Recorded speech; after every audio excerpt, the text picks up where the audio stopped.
Bryan Ray, America's Rugby News, Major League Rugby 2023 preview, the NOLA Gold. Now, last season, probably not what Gold fans were expecting, just 4 wins. Certainly, injuries played a part in that. Andrew Guerra, their outstanding open side flanker, missed the entire season after breaking his leg on U.S. Eagles duty. Matt Harmon, their Eagles loosehead prop, missed a good about half the season, I think. Ignacio Dati, their Uruguayan lock, missed a significant time. Carl Meyer, their kind of talismanic, huge kicking fullback, missed over half the season as well. So certainly that didn't help. There was a late coaching change just before the season in January. Kane Thompson taking over the head coach role, the first change at head coach in Gold history, taking over from Nate Osborne. So Thompson kind of had a short runway to work with as far as forging, this, not only the squad, but also the way he wanted to play. So that didn't help matters certainly. And I think if you just look at their performance overall, it was one of inconsistency. At times they looked outstanding, some of the best attacking rugby in the league, and then at other times the ruck ball was just too slow and they just couldn't get anything going. Defense certainly needs some work as well. So I think one thing you'll notice here, we've got these red underlines indicating the import players. There's only 6 on this squad last season, which was the lowest in MLR, and I commented before the season, that had been NOLA's policy really to back American players, and they were competitive, but they were always just near misses trying to get into the playoffs. So I commented that I thought a couple more overseas additions could kind of put them over that mark and finally get them into the postseason. So we'll get to that. Certainly a lot of reinforcements coming to this roster. So we'll start. This is the 2022 roster as it was last season, and we're just going to take off all the names that have since departed. So starting in the front row, almost entirely intact heading into this year. The only really departures, Kavika Peniata, who's just kind of a squad player. He played 3 games, I think, last season. Just a good local guy to have around, filling when necessary. So he won't be with the team this year. Nacho Dati, the Uruguayan lock, certainly a significant loss, but he has gone to Uruguay. He's going to play with Peñarol in the new Super Rugby Americas. He's been an excellent player for them. Taylor Crumray came over from Seattle, just didn't really work out for whatever reason, only played a handful of games. He's gone back to Seattle now. In the back row, Chase Shore-Haskin filled in 1 game on the flank. He's now at the USA Sevens program. The rest of the back row intact. As I said, Guerra was injured. That's why I have him down here as number 3. He didn't actually play any games at all last season, so excited to see him back on the pitch this year. We'll adjust that in a moment. At scrum half, Devereaux Ferris, their capped once for the U.S. Eagles. He was traded to Dallas, didn't end up signing with them, so he's currently in New Zealand. He's been living in Seattle as well during the off-season, so a free agent. Maybe if there's an MLR club out there that could use a scrum half, maybe give Ferris a call. Robbie Coleman, kind of a makeshift fly half. NOLA has really kind of never really had an ideal player playing 10. They had Taylor Howden, who I think more of as a 12 that plays 10 in the first season. And then they had Scott Gale, who was really a scrum half playing 10. And Robbie Coleman, who has really always had kind of that utility back thing going on. But he was kind of a makeshift 10 for them. Maybe not the best fit. JP Eloff, plays 10, plays 12, plays 15. He ended up going in and playing fullback when Meyer was injured and did an excellent job now with the Chicago Hounds. Good pickup for them. Juan Capillo is very handy center, Argentine international. He's decided to retire, has gone back to Argentina. A good player for them. I think if we look at that midfield from last year where we had JP Duplessis and Juan Capillo, kind of a little bit too similar players, I think, and they could have used a little bit more variety there. I think they've addressed that. We'll get to that. Nick Feeks has been an excellent player for them. He's played on the wing, he's played at fullback, he's played at fly half. He's moved to New York. That was kind of a personal decision. His significant other was heading there, so that's why he's gone to New York. Joeli Tiko-Isuva didn't really feature much at all. He only played 1 game last season as a replacement.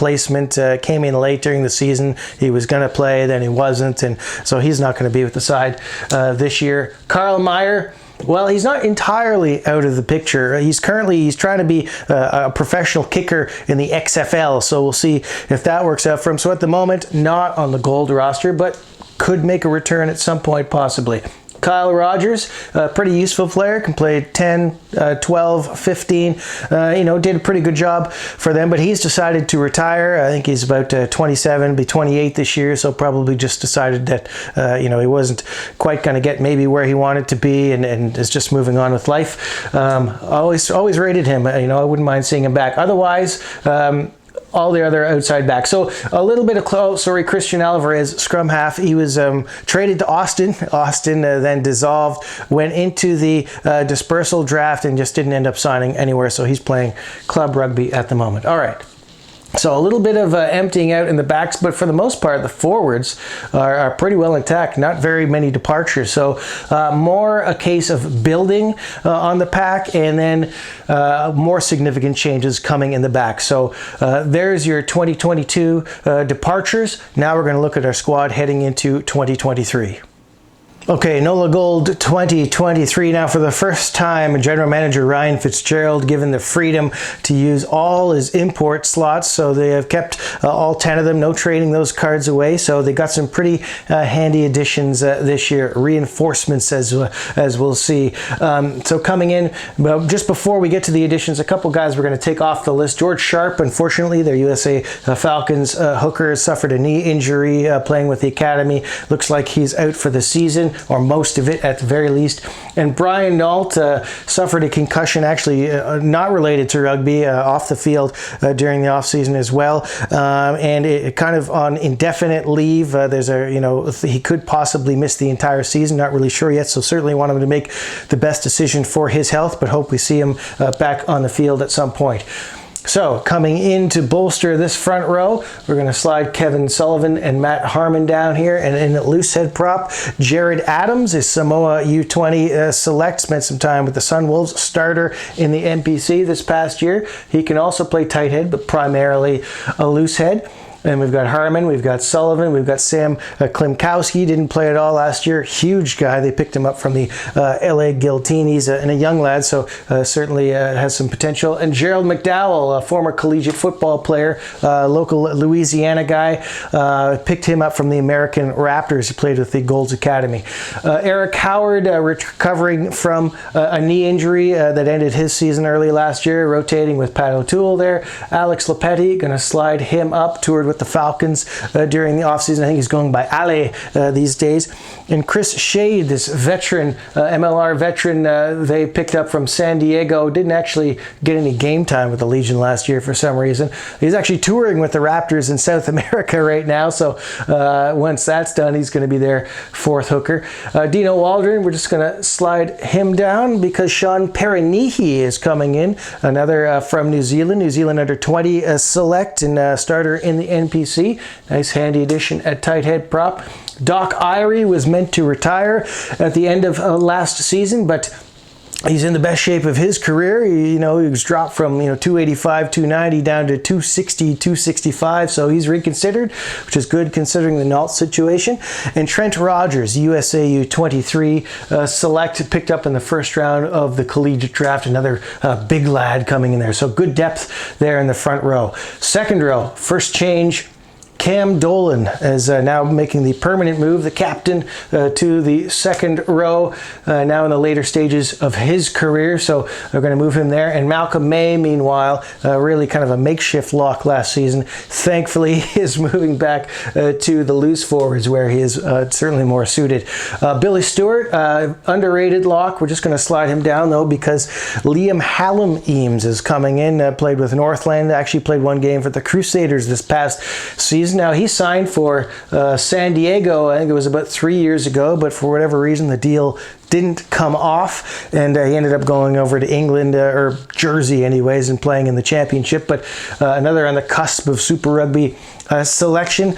And then Chase Jones, collegiate All-American, USA U20 select, kind of a blindside / lock player. We're going to put him in the second row for now. 6'4", so ideally probably more suited to number 6, but for now, that's where we're going to throw him. William Wagspack also returning, so 4 genuine locks and then that one swingman. Back row, Moni Tongawiya, nice established blindside flanker, regular in the Eagles squad now. Matthew Coroy came in and looked pretty impressive last season. Nice pickup for them, another collegiate All-American, USA U20 select. We got Devin Short, who really, in my opinion, should have been with the Eagles in the repechage, but anyways, he was outstanding for them with no Guerra, but Guerra, I think they'll ease him back this year after missing all of last season. So him, and then you've got Osayasi Tongawiya, who can slot across the back row. Moni's younger brother, very athletic. And Tom Florence is the new addition this year, another who a lot of people are surprised didn't get a Super Rugby deal. Really a standout in the NPC. Played mostly flanker in New Zealand, but can play across the back row. He'll be the starting number 8 and one to watch. An impressive player. 2 new scrum halves. Luke Campbell coming in from New Zealand was a starter in the NPC. Played a fair few games actually for the Hurricanes, and then we went to France with Narbonne, and then back in New Zealand. So he'll be competing with Damian Stevens, the Namibian international at scrum half, and Sebastiano Villani taken 2nd overall in this past year's collegiate draft. Grew up in Italy, but he's been around in the United States for a long time now and qualifies on a residency. He played with I think the USA high school All-American side as well, so definitely a talented youngster, one to watch as well. Big changes. 2 genuine fly halves, which is great news for NOLA fans. Rodney Iona, Samoan, certainly he's started a lot of games for Samoa recently, ahead of AJ Alatimu from the Seawolves, worth noting, and played 7 games, started 4 times with the Brumbies this past year, so coming directly from Super Rugby. That's a tremendous addition for them. And Reese Botha, this South African with a huge boot on him, spent some time at Lindenwood, so that's 2 genuine number 10s, really terrific additions for NOLA. Now JP Duplessis, we're just going to slide him over to 13. He's played there before, notably with San Diego outside Ma'ananu, so not a big shift for him. The reason he's doing that is because Jordan Jackson Hope has come in, another guy. He'd played with the Brumbies, spent some time in Japan. He was Australia U20 select, kind of one of the golden boys of Australian rugby at one point, one of these promising youngsters. Didn't quite crack the Wallabies though, he returned to Australia this past year, starting in the Shoot Shield, distributing type 12, not a big guy, so that's a notable shift for them. They've got now Iona to Jackson Hope to Duplessis, very strong. Aaron Matthews, USA U20 select, collegiate All-American, another guy's just been hampered a little bit by injury. Hopefully he can put some pressure on these guys. Ross Depperschmidt, Mr. Reliable, also spent time on the wing.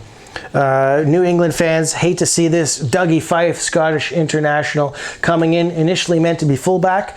He'll be playing in the wing because they've got another addition we'll mention just in a second at fullback.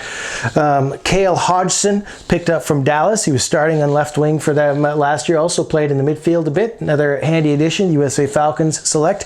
And another signing out there, Ani Mteto, South African, but now US eligible on residency. He was a collegiate All-American at Iowa Central and then transferred to Lindenwood. Nice addition there. Played with the Gold Academy in the offseason. Now, the reason Fife has moved over is because Jordan Traynor was picked up in the dispersal draft from the Giltinis. Anybody who watched LA last season saw the class of this guy, another from New Zealand, an excellent player. So he's your 15. And then Christian Olney, another standout collegiate player they picked up in the draft. He looked good in that, I don't even remember the name, that this collegiate trial match, the Collegiate Rugby Shield, that was played in Utah. And he looked good in that one. So they picked him up in the draft. They really like him. And then we've still got Harley Wheeler, Jack Webster, and Kenneth Jenkins out here on the wing. So overall, you look at the squad, it looks pretty complete. You've got lots of depth in the front row, 4 proper locks, your swingman, lots of cover in the back row, genuine halfbacks, nice, always nice to have that, 4 solid midfielders, lots of options, and then these guys, can slot in. Fife has played in the midfield, Hodgson has played in the midfield,